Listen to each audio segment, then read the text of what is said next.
Good evening, my name is Edward Graham, MSN student at EKU, PMHNP concentration, class NSC890, talking about pediatric suicide. Healthy People 2020 highlights the importance of increasing pediatric well-being, providing added safety, increasing access to healthcare services, and decreasing injury and death. The PICO statement, in the adolescent population for those aged 12 through 17 diagnosed with depression, how does the addition of psychotherapy compared to pharmacological intervention alone affect suicidal ideation throughout adolescence, addresses an insufficiently researched question in an understudied population. Early identification and involvement by providers will allow for appropriate diagnosis, may help the client to establish resilience, and potentially circumvent additional comorbidities. It's important to provide meaningful and comprehensive interventions to preserve quality of life. Transitions occurring during adolescence require coping and understanding of essential mental and developmental changes. Physical, mental, social, and academic changes may blind parents to the signs and symptoms of depression. Young minds are highly suggestible, and adolescents may lack situational judgment. Clinicians and parents must be cognizant of the roles each client must fill. As age increases, depression becomes more likely. Life events may cause long-lasting trauma, which may lead to depressive episodes and chronic illness. The infographic table on slide 6 will show a link of age and mental health illness. Depression and anxiety show a strong link in later adolescence, with behavioral disorders proving to be more prominent in the school-aged or early adolescent client. One may infer that incidents in younger age may be linked to behavior, whereas suicidal ideation and injuring behaviors may be linked to the mental state of an older adolescent. Young people account for over 22% of the population, and suicide rates now number 13.5 per 100,000. The table on slide 8 provides information regarding the leading causes of death by age, and for pediatric clients aged 11 through 17, suicide is second to accidental death, which continues into early adulthood. The graph on slide 9 provides information regarding male and female suicide statistics. Females are nearly twice as likely to consider, plan, and attempt suicide, but they're also more than twice as likely to be treated after suicide attempts compared to their male counterparts. The intervention is going to be called CBT, Cognitive Behavioral Therapy, that we talk about. This requires time, change, and learning openness. It involves identification of problems and behavior. It also requires the awareness of negative thought processes or trauma, as well as beliefs and emotions behind the subjects. CBT will enable clients to become empowered by shifting focus from dwelling on negative events to constructive management of events.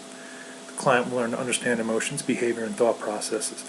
Also, the client will learn coping skills and assertiveness, and besides being nervous or uncomfortable, there's minimal risk involved. One such study that was reviewed was a Level 1 evidence study, which it was a systematic review with meta-analysis. It reviewed the efficacy of CBT alongside an SSRI, CBT alongside venlafaxine, and medication trials without the use of CBT. It was found that an SSRI with CBT provided 14.3% additional effect compared to medication alone, proving that combination therapy is very effective. The study notes also that the importance of talk-based therapy should be known.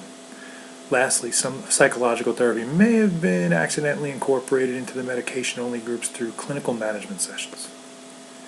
The Level 2 evidence was an RCT which focused on school refusal and management of symptoms of mental health illness. CBT was implemented with and without the use of medication by clinicians. Children were taught to develop appropriate social skills, communication of feelings, and to assess emotions, as well as goal planning sessions, and to learn coping skills that aided in combating stress and provided relaxation. Parent sessions focused on establishing the appropriate parent-child relationship, providing boundaries, the use of positive reinforcement, and communication skills. There were bi-weekly interviews which allowed effectiveness to be judged in phases. The Level 3 study was a qualitative study. It was a first of its kind, and it studied the perspective of those receiving trauma-focused cognitive behavioral therapy.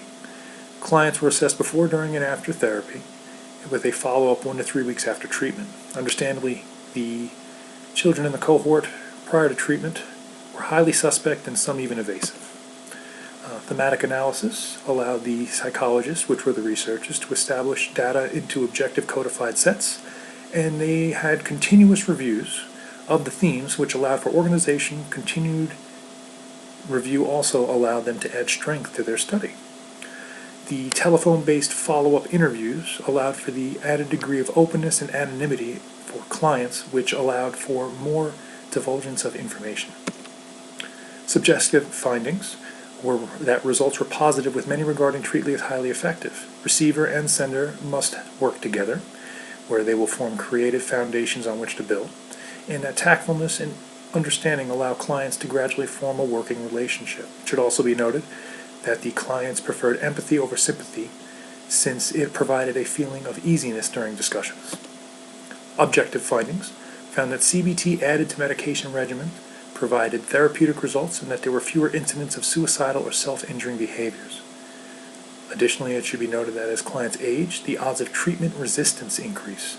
This may be due to increased stress, misdiagnosis, or comorbidities.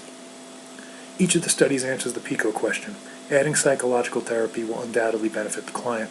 Long-term effects are noted within the studies, and if one continues to utilize the lessons imparted from psychotherapy, management of depression is possible and preservation of life is more likely. CBT can be used in an inpatient, long-term inpatient, or outpatient settings, since they'll be learning to process, restructure, learn agency and mastery, as well as the ability to gain new coping skills to maintain optimal levels of living, and it will continually decrease the acuity of each of these clients.